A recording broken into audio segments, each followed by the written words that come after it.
Alright, well this afternoon I'm gonna be hiking in the what's called the Kettle Run, or the Rannells Kettle Run Nature Preserve here in northern Lancaster County.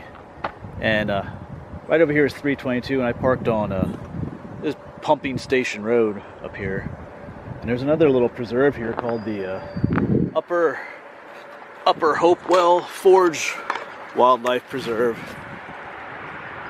It's just a little wildlife preserve here, dedicated. There's a little monument, site of Peter Grubb's Hopewell Iron Forge in 1742. So I looked around just a little bit to see if there were any remains of the Iron Forge. I didn't see anything. So, but I'm gonna go ahead and make my way to the Kettle Run Nature Preserve. This is the parking area for it, one parking area. So I'm gonna head up here. I'll take you along with me as always.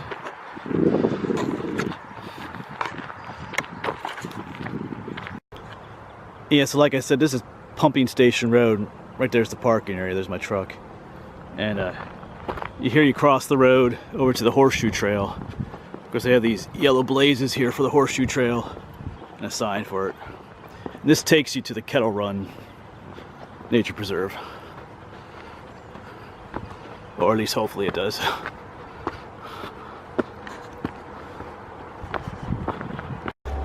Well, so far this trail has been rather steep and rugged, as you can see in the camera probably.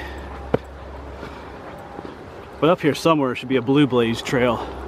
It goes off to the left. So that's what I'm looking for. Because I don't think we're actually in the Kettle Run Nature Preserve yet. I think we're still in, I think it's actually private property. The Horseshoe Trail goes through here at this point.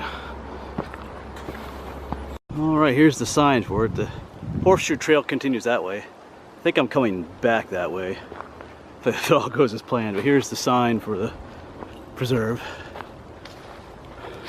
Rannells Kettle Run Nature Preserve, donated by the Rannells family, 1998. And I do see some blue blazes down there. So this is a blue blaze trail. Right there's the blue blaze. So I'm gonna head on down the blue blaze trail.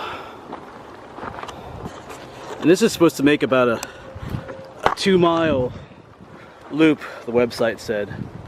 So it's just a nice little hike if you have a couple hours in the afternoon or the evening, you know, after work or whatever, like I do today.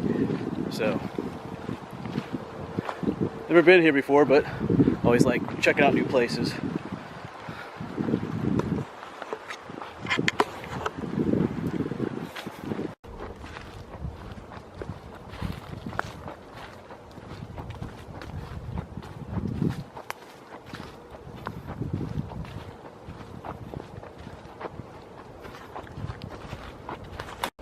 Well, there are lots of violets along the trail.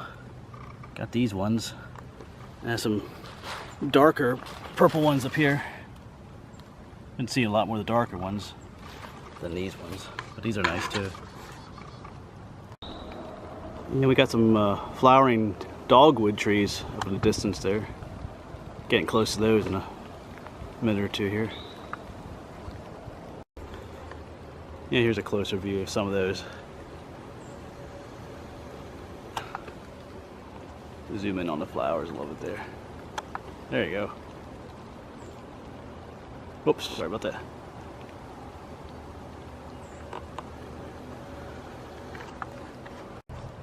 Alright, just off the trail here we have a special little treat. These little plants here, this is called Jack in the Pulpit. It's this little interesting shaped flower. If you lift up the hood, that's Jack sitting there inside his pulpit. Jack in the Pulpit. There's another one up here, freshly come up. Cool, I like these. Oops.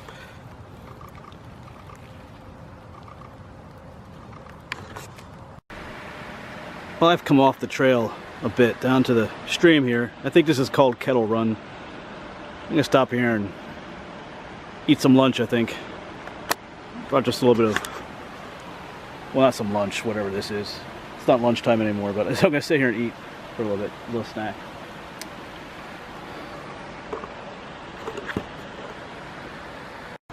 See what we got here.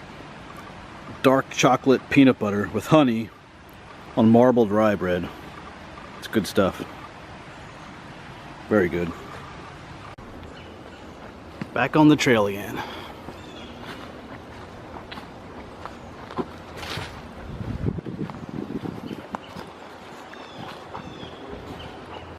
They do have a little trail register thing here, and I just signed it. It's kind of a weird place to have it.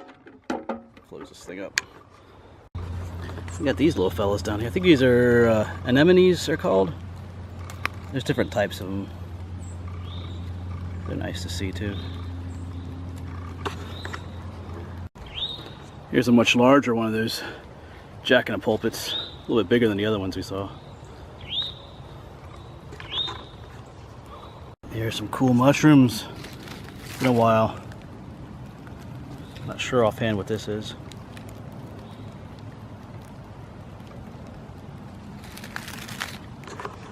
And here's another common wildflower this time of year. It's actually not native to Pennsylvania. It's like a weed, invasive species. It's garlic mustard. You can eat it. I've tried it and it tastes awful. But some people say you can dry the leaves and use them as seasoning. If you want to try that, you can. I tried them, eating the leaves. I think I ate them raw once. It was not a good experience. All right. A lot of uphill climbing on this trail at times.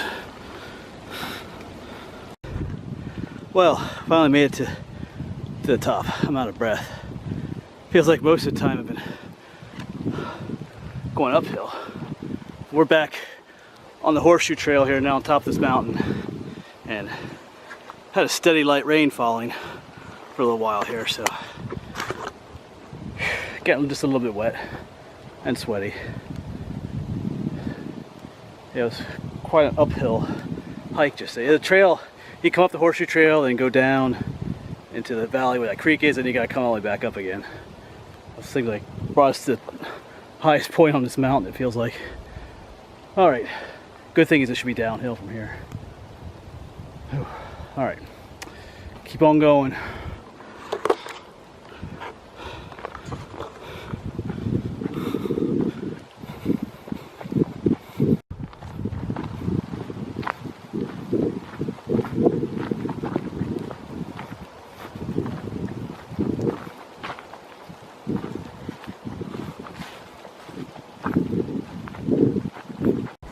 Now here's a nice rock to hide out from the rain, but I think I'll just keep on going. Not raining too bad, just a light drizzle. All right, well, just came down that way. Now we're back at that junction with that Blue Blaze trail where I started out, so just got a little short ways back to the truck, so this will probably be the end of the video. Took me, let's see here, not quite 2 hours to do this whole hike.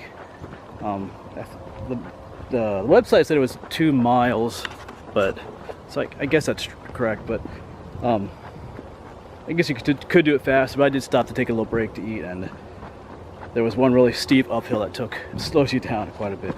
So, but it is still a nice place to hike, you know, if you have like 2 hours, you know, just to go hiking or somewhere, not a bad place to come. All right, I'm gonna get back to the truck and get out of the rain. Well, it's kind of stopped a little bit now, but anyway, thanks for coming along, and I'll see you again somewhere else, out in the woods probably.